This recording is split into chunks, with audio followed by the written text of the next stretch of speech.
Hi, welcome to Arokya. இன்றைக்கி ஸ்ரீலங்காவில் தானிய தோசை எப்படி செய்வாங்களோ அதே மாதிரி நான் தானிய தோசை உங்களுக்கு செஞ்சு காட்டியிருக்கேன்.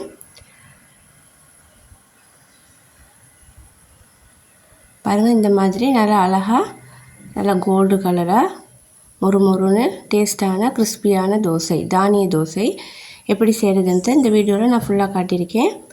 இது சாப்பிட்றதுக்கும் நல்ல டேஸ்ட்டாக இருக்கும், நல்ல வாசமாக நல்லா இருக்கும். சின்னவங்களாம் நல்லா விருப்பமாக சாப்பிடுவாங்க. நல்லா பேப்பர் தோசை மாதிரி தான் இது இருக்கும், மொறுமொறுன்னு இருக்கும் டேஸ்ட்டாக.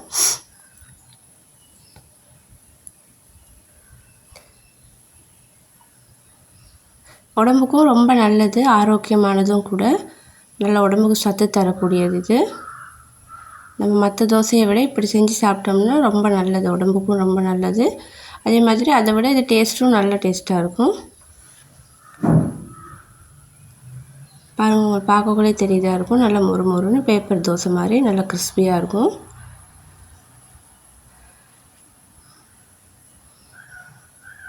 இதில் நான் இது எப்படி மாவு அரைக்கணும், அதே மாதிரி தோசை ஊற்றக்குள்ள 2-3 டிப்ஸ் எல்லாம் சொல்லியிருக்கேன். அதனால் வீடியோவை முடிஞ்ச வரைக்கும் ஸ்கிப் பண்ணாமல் பாருங்கள்.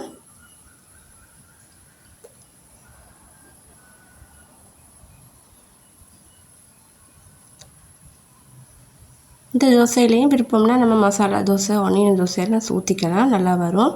எக்கு தோசை வேண்டியது செய்யலாம், நல்லாயிருக்கும். நான் இன்றைக்கி ப்ளேனாக நார்மலாக எப்படி தோசை ஊற்றுறோமோ அதே மாதிரி ஊற்றி காட்டியிருக்கேன். இப்போ வாங்க நம்ம இது எப்படி செய்கிறதுன்னு பார்த்தரலாம்.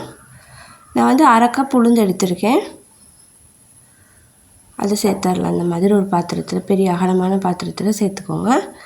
அடுத்து இட்லி அரிசி, இது 1 கப் சேர்த்துருக்கேன்.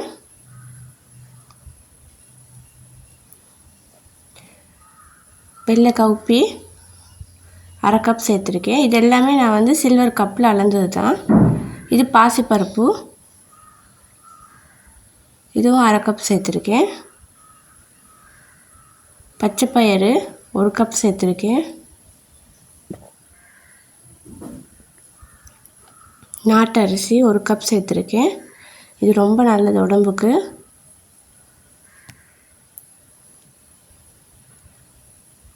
அடுத்து கொண்டக்கடலை, நீங்கள் சிகப்பு இருந்தால் சிகப்பு சேர்த்துக்கோங்க, ரொம்ப நல்லது. கொண்டக்கடலை 1 கப் எடுத்திருக்கேன். இதை இதோடு நான் ஊற வைக்கலை, இதை தனியாக தான் ஊற வைக்க போகிறேன். ஏன்னா நம்ம இது கொண்டக்கடலையும் சேர்த்துட்டு அரைச்சோம்னா ஒழுங்கு அரைப்படாது. இது கடலைப்பருப்பு 1 கப் சேர்த்துருக்கேன். கடலைப்பருப்பு சேர்க்குறதுனால நம்மளோட தோசைக்கு நல்ல அழகான ஒரு கலர் கிடைக்கும். அதே மாதிரி நல்ல ஓரமெல்லாம் நல்லா கிறிஸ்பியாக டேஸ்ட்டாக இருக்கும். அதனால் கடலைப்பருப்பும் கட்டாயமாக சேர்த்துக்கணும். பாருங்கள், இந்த மாதிரி எல்லா தானியங்களையும் நான் சேர்த்துருக்கேன். நீங்கள் உங்களுக்கு விருப்பமான தானியங்கள் சேர்த்துக்கலாம், இன்னும் நிறைய தானியங்களும் சேர்த்துக்கலாம். இந்த கொண்டக்கடலையை நம்ம தனியாகவே சேர்த்துக்குவோம். ஏன்னா இதோடு சேர்த்துட்டு நம்ம அரைக்கும் போது கொண்டக்கடலை சில நேரம் ஒழுங்கு அரைப்படாமல் இருக்கும், 1-2. அதனால தனியாக ஊற வச்சுட்டு அதை தனியாகவே அரைச்சி சேர்த்துக்கிறது நல்லது.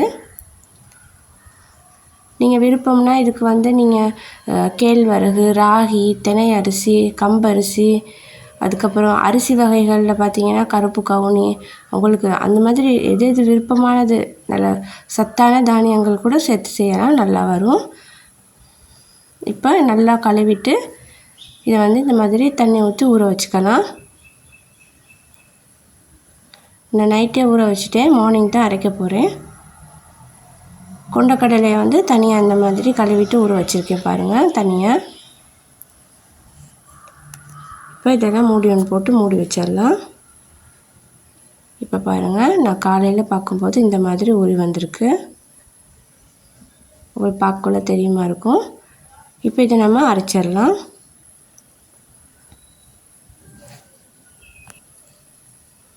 பாருங்கள், கொண்டக்கடலைலாம் நல்லா ஊறி இருக்குது. நான் இப்போ இதை அரைக்க போகிறேன் தனியாக. கொண்டக்கடலையை மட்டும் இந்த மாதிரி அரைச்சி எடுத்துட்டேன் நல்லா. இப்போ நம்ம இந்த தானியங்களையும் சேர்த்து அரைச்சிக்கலாம். நம்ம நார்மலாக தோசை ஊற்றுற மாதிரியே கேழ்வரகு மட்டும் சேர்த்தும் இது தோசை ஊற்றலாம், அதுவும் ரொம்ப உடம்புக்கு நல்லது. நான் இன்னொரு வீடியோவில் காட்டுறேன் உங்களுக்கு அது எப்படி செய்கிறதுன்னு.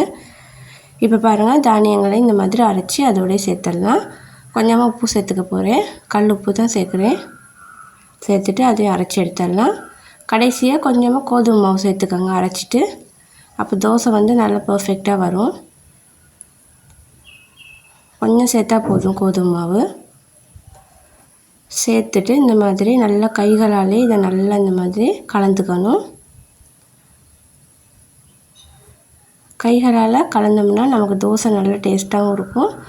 அதே மாதிரி நல்லா சீக்கிரமாகவே இது வந்து புளிச்சு வந்துடும்.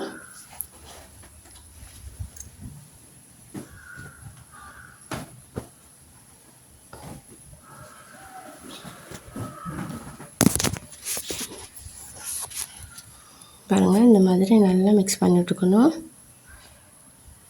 ஓரத்தெல்லாம் நல்லா எடுத்து விட்டுருங்க. ஓரத்தெல்லாம் நல்லா எடுத்து விட்டுட்டு இந்த மாதிரி நல்லா மிக்ஸ் பண்ணி வச்சுக்கணும்.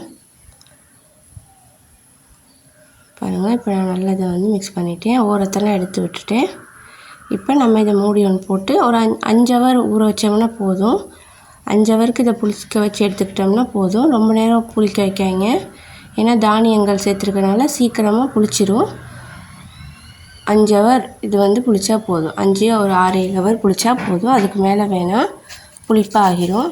சாப்பிட்றதுக்கு தோசை டேஸ்ட்டாக இருக்காது.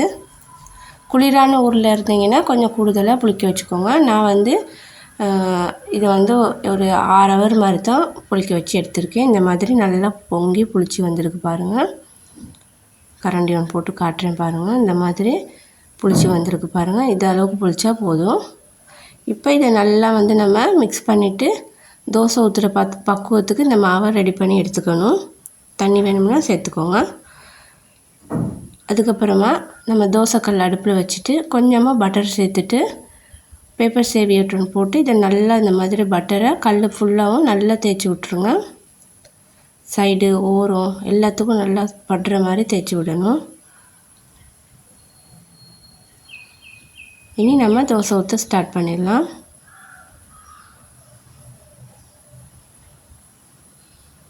பாருங்கள், இந்த மாதிரி ஒரு கரண்டியை ஊற்றிட்டு நல்ல மெல்லிசாக இந்த மாதிரி ரவுண்ட் ஷேப்புக்கு அழகாக நம்ம வந்து தோசையை ஊற்றிடலாம். இது அழகாக ஊற்ற வரும்.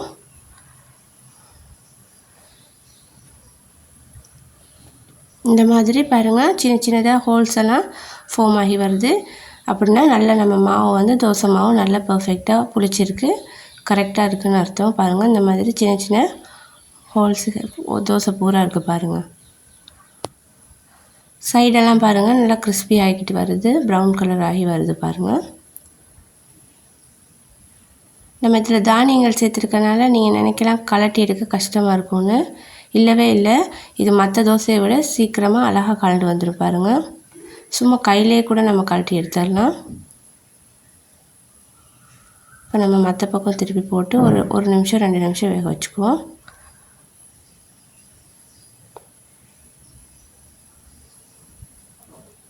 கடலைப்பருப்பு சேர்த்தனால பாருங்கள் கலர் அழகாக கோல்டு கலர் ஒன்று கிடச்சிருக்கு நம்ம தோசைக்கு. இந்த மாதிரி நம்ம எல்லா மாவுலையும் தோசையை அழகாக ஊற்றி எடுத்துடலாம். பாருங்கள், நான் இன்னொரு தோசை ஊற்றி காட்டுறேன்.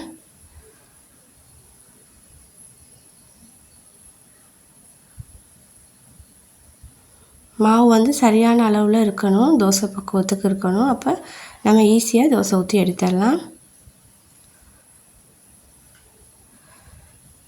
இந்த மாதிரி சைடெல்லாம் நல்லா கோல்டு கலர் ஆகும்போது நம்ம இதை திருப்பி போட்டுறணும்.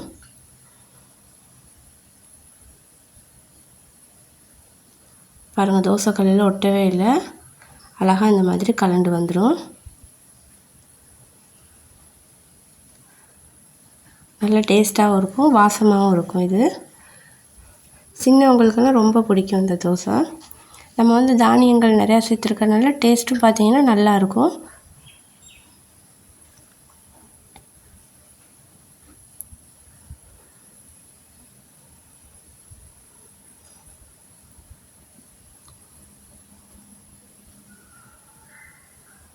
நீங்கள் விருப்பம்னா உங்களுக்கு இதில் வந்து வெங்காயம் போட்டு வெங்காய தோசை ஊற்றலாம், மசாலா தோசை ஊற்றிக்கலாம்.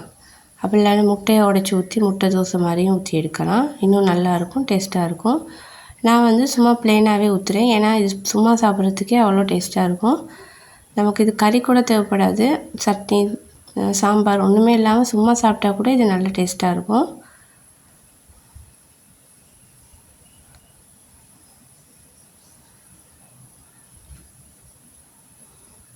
பாருங்கள், இந்த மாதிரி அழகாக நம்ம எல்லா தோசையும் ஊற்றி எடுத்துடலாம். நல்லா முறுமுறுன்னு இருக்கும் சாப்பிட்றதுக்கு. நீங்கள் வந்து இதை சூடாகவே ட்ரை பண்ணுங்கள், நல்ல டேஸ்ட்டாக இருக்கும். சிலர் வந்து தானியங்கள், ஒரு சில குழந்தைங்க தானியங்கள் சாப்பிட அடம் பிடிப்பாங்க. அந்த மாதிரி நேரங்களில் இந்த மாதிரி தோசையோடு சேர்த்து அரைச்சி இந்த மாதிரி தானிய தோசையை ஊற்றி கொடுத்துட்டோம்னா அவங்களுக்கு அதில் தானியம் சேர்த்துருக்குன்னு கூட தெரியாது. ஆனால் எல்லாத்தையும் சாப்பிட்ருவாங்க. அப்போ அந்த மாதிரி ஆக்களையும் நம்ம வந்து தானியங்கள் சாப்பிட வச்சிட முடியும்.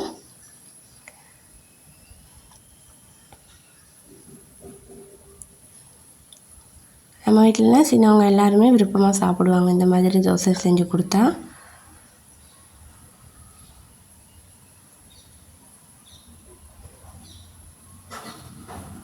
பாருங்கள், நல்லா கிறிஸ்பியாக முறுமுறுன்னு வந்திருக்கு தோசை எல்லாமே.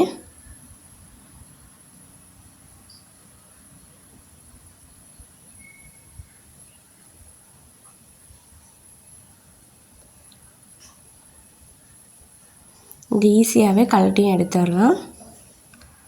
நான் வந்து கேழ்வரகு சேர்த்து ஒரு தோசை செய்வேன். அதையும் நான் வந்து உங்களுக்கு வீடியோவாக அப்லோட் பண்ணுறேன்.